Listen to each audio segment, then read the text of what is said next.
But the only exam we had to sit was, we did sit our Fáinne, and we got the silver Fáinne when we were about 12, 11 for Irish. And the teachers weren't bad. They had a cane and all that if you were late and all that. They weren't that bad, looking back now, you know. But I think the boys got a hard time. If you were ever out of school and going around the corner, you'd hear them with the strap and all. The boys, you know, it was hard in the boys, mostly than the girls, but it was all the punishment. And then I'm thinking now, is there anything I'm leaving out about the school days mostly?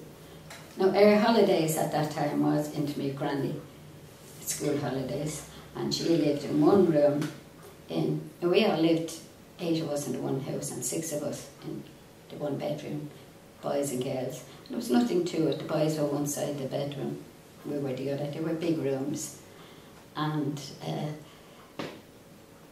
but I remember my mother saying that as I grew up then, I wanted to go to a party. She said, be home at 11. And at the party, I asked what time it was, and I was told it was 5 to 12. I ran all the way home. And when I got it, and she always said, I'll lock you out if you're not home by 11 and all that. And I thought she locked me out, but it was Sean was after coming in before me, and I sat on the step crying all night.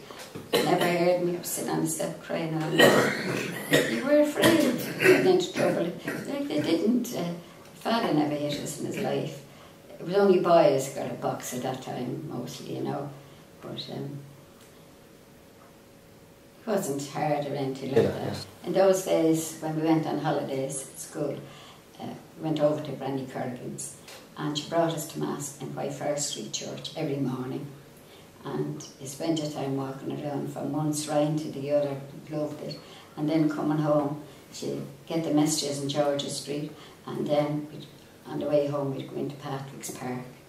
Or if she had time, over to Stephen's Green, which was great because you didn't have parks and all out in the estates, you know, where houses were and all that. We went to Stephen's Green and we went down Grafton Street. It was gorgeous, a treat. It was like only a rich man's street down there, Grafton Street. The shops had no shutters on them, you know, night or day, you know, even at night. You could walk down the shops and it would be lit up and you could see all the style, you know. But going over to Granny's for holidays, and I said she brought us to the parks, and she used to bring me to the Olympia, the Gaiety, and I also remember we could only go to the gate, the Sherman up to the top of the Gaiety. And I used to love the operas, and she'd bring me on a Saturday night, the operas in the Gaiety. And you could put your hand out the top window going up the stairs, and I used to think we're going up to the clouds. You think you could feel the clouds when you put your hand out. But where did she live, Nanny Corrigan? Nanny Corrigan lived in Bright Street, beside Patrick's Park there. And Nanny Lyons lived, that was my father's mother, up New Bright Street in Ivy Trust Flats. And it was only a 5-minute walk between the two, which meant then, when confirmations, communions, we could go to Granny Corrigan, we could go up the road and to Nana Lyons, go through Kevin Street into Auntie May's, and they were all within walking distance, you know.